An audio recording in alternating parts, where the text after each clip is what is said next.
Jumpa lagi di kelas Bunda Prima, masih di sesi terakhir dari rangkaian serial kecerdasan emosional pada anak. Ini serial yang terakhir dan kita hari ini akan bicara hal-hal yang lebih praktis. Hai, ini adalah kelas Bunda Prima. Di kelas ini kita akan berbagi bersama pengalaman dan studi tentang anak-anak. Anak-anak adalah anugerah Tuhan. Merawat mereka adalah sebuah panggilan hidup. Saya ingin mengajak semua belajar dan bertumbuh dalam kasih untuk mereka. Saya Bunda Prima, Early Childhood Specialist and Child Counselor, Edukasi Foundation. Ada 3 cara anak-anak kita biasanya mengungkapkan emosinya. Yang pertama itu dengan cara represi atau menahan sekali, ya. Contoh kata-kata yang sering dilakukan atau dikeluarkan orang tua kepada anak-anak yang model seperti anak adalah tidak baik kamu marah-marah, janganlah kamu marah, ayo ditutup, tidak baik kamu nangis, jangan nangis, ayo hapus air matanya.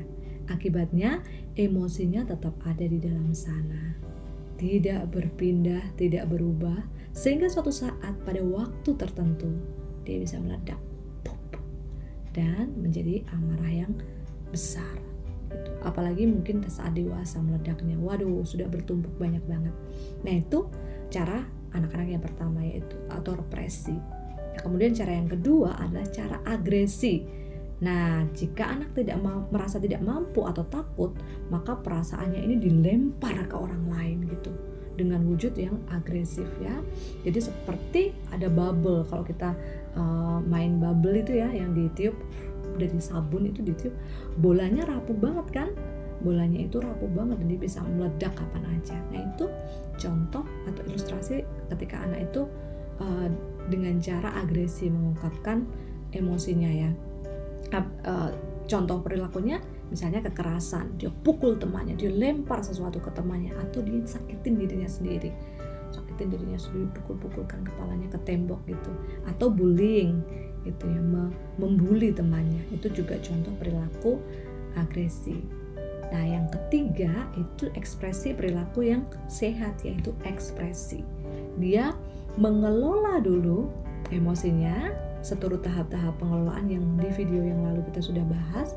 Kemudian setelah dia kelola, contohnya misalnya marah ya, dia mau marah begitu, kemudian dia tarik nafas dulu, dia reframe, oh aku ingat waktu itu Tuhan Yesus juga pernah tegur pohon ara, tapi dia kasih kritik pohon ara, kenapa kamu tidak berbuah? Tuhan gak kayak tendangin pohon aranya atau pukulin pohon aranya atau marah-marah ngomel gitu, tapi Tuhan Yesus waktu itu tegur, kenapa kamu tidak berbuah gitu. Pohon aranya kenapa tidak berbuah gitu. Oke, aku berarti akan tegur temanku. Tegurnya dengan cara apa? Oh aku ingat mamaku pernah ajarin ada 4 cara waktu menegur. Yang pertama harus tegur perbuatannya bukan orangnya. Yang kedua aku harus ngomongnya dengan lemah lembut. Kemudian aku harus face to face, langsung ngomongnya, dan harus empati, harus menempatkan diriku di sisinya dia. Oke, aku akan belajar. Nah anak-anak bisa belajar itu, mengekspresikan, ya. Dia tahu emosinya itu apa, marahkah, sedihkah, senangkah, kecewakah atau apa, sehingga dia tahu bagaimana merawatnya. Itu dia. Nah, kemudian bagaimana cara menstimulasi kecerdasan emosi anak, ya, sejak dari dini? Cara pertama, cara paling ampuh. Ini cara paling ampuh banget sih. Kalau kita, sekalipun kita tidak melakukan semua cara yang lain, cara ini aja itu sudah benar banget dan paling ampuh banget. Caranya apa? Dan ini gampang banget dan murah banget. Yaitu apa? Menjadi orang tua yang juga secara emosional sehat di hadapan anak-anak kita. Wah, apa mudah? Bukan, ini paling sulit ya. Menjadi orang tua yang juga secara emosional sehat di depan anak-anak kita gitu. Ada suatu cerita ya, seorang anak yang ikut keluarganya lagi nonton pertandingan sepak bola. Pertandingan sepak bola ini yang kali ini cukup rusuh. Lalu dia ikut sama papanya, dia duduk mulai di situ, dia anak 5 tahun ini. Lalu dia mulai happy, sebentar lagi mulai, dan sudah mulai, dan orang mulai berteriak.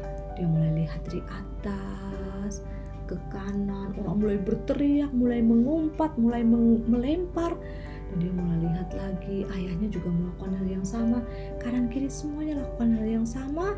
Lalu 5 menit kemudian juga dia juga mulai teriak, berdiri, dan juga mulai melemparkan barang-barang yang ada di sekitarnya.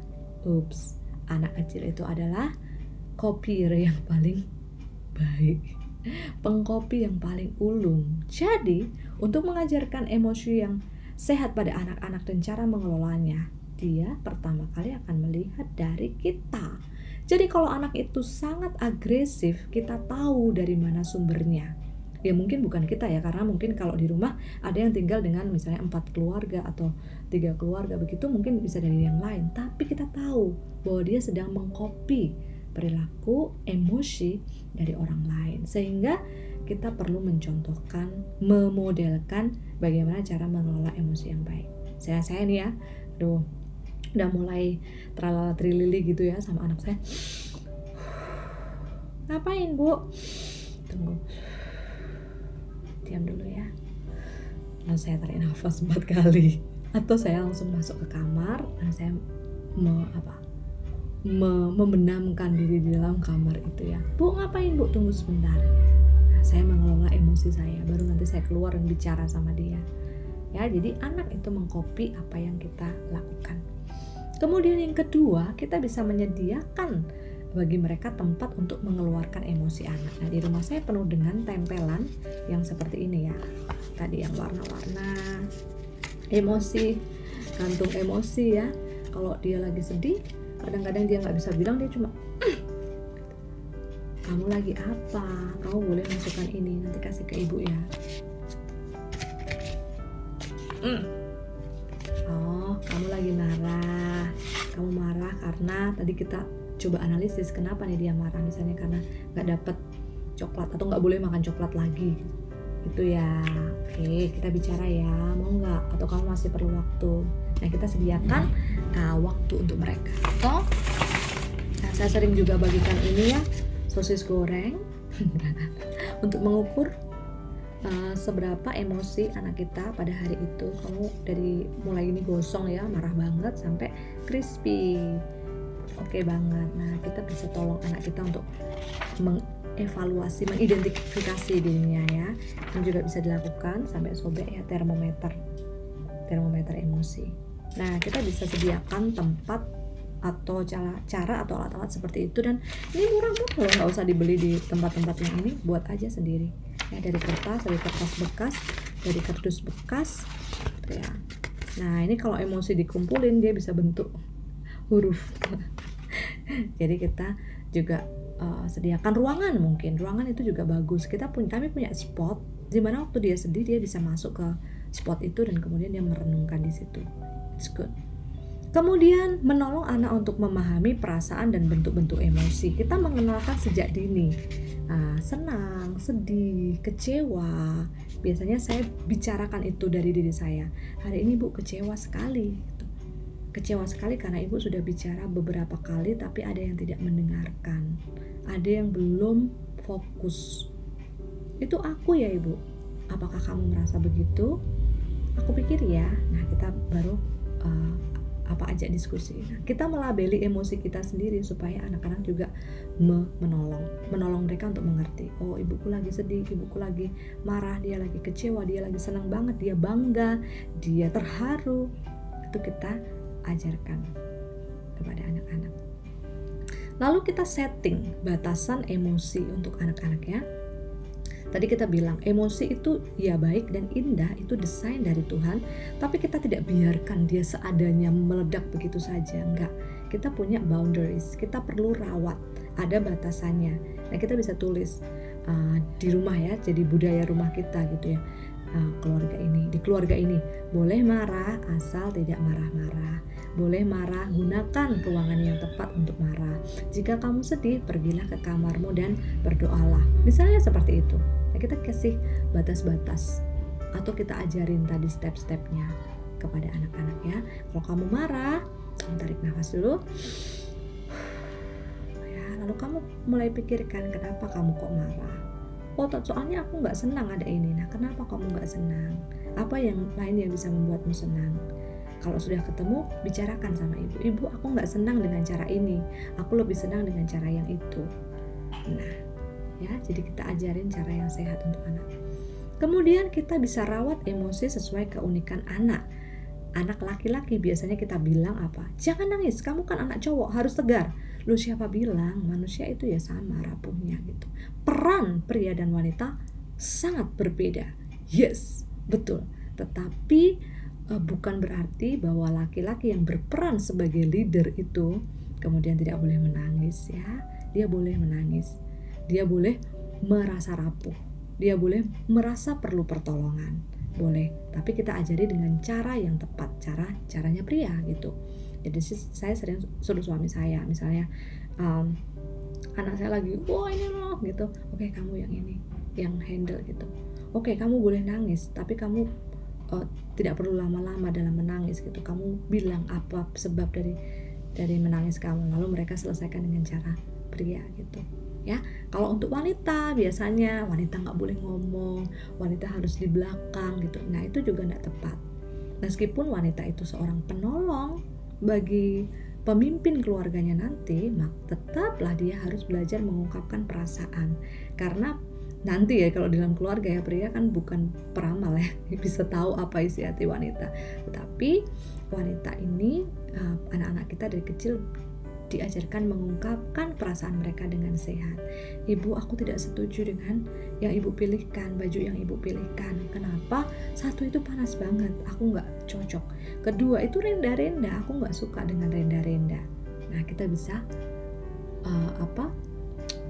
sampaikan, kemudian ajari mereka untuk menemukan titik tengahnya. Oke, kamu nggak suka itu, tapi kamu perlu memakai ini, jadi gimana? Kamu ada solusi nggak? Lalu kita bicarakan bersama ya.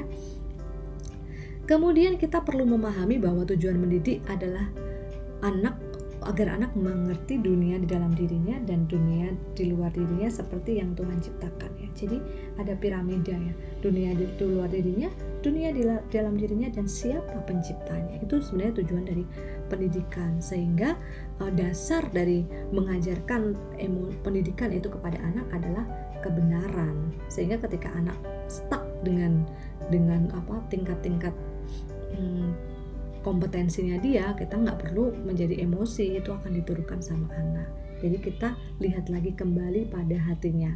The heart of a problem is a problem of the heart. Jadi kalau dia kesulitan atau punya masalah terhadap suatu, pasti ada masalah di dalam hatinya. Kita bisa tanya sama dia. Oke? Kemudian ini ya, mengembangkan koneksi dan belas kasihan pada hati anak dalam setiap interaksi. Interaksi kita nih dasarnya apa sama anak-anak? Apakah interaksi kita dasarnya transaksional? Kamu boleh ngomong sama ibu, tapi 5 menit aja ya, ibu soalnya sibuk. Atau, oke, kita main, tapi 7 menit aja ya, habis itu aku harus masak. Transaksional, ya. Atau, kita bisa main, tapi habis ini kamu harus beres-beres loh ya. Transaksional. Atau, hati, itu yang menjadi dasar dari relasi kita. Kalau hati menjadi dasar dari relasi kita, maka di dalam setiap kali kita berelasi, kita akan melihat fokus pada hati anak itu. Apa perasaannya, bagaimana apa yang dilakukannya, dan kita membawa hati mereka itu pada Kristus. Oh gitu ya dek, dulu ibu juga susah loh waktu misalnya ada anak yang curhat ya, dia misalnya dibully sama temennya gitu. Dulu ibu juga pernah loh, waktu ibu SD sedih banget rasanya, benar-benar sedih banget. Kok ada ya teman-teman yang nggak suka sama ibu, tapi waktu ibu berdoa sama Tuhan, ibu tahu bahwa ibu sebenarnya juga manusia yang berdosa, tetapi Tuhan tebus dan Tuhan mengasihi ibu banget. Makanya ibu tumbuh bukan berdasarkan apa kata orang, tapi berdasarkan apa yang Tuhan lihat dari dalam diri ibu.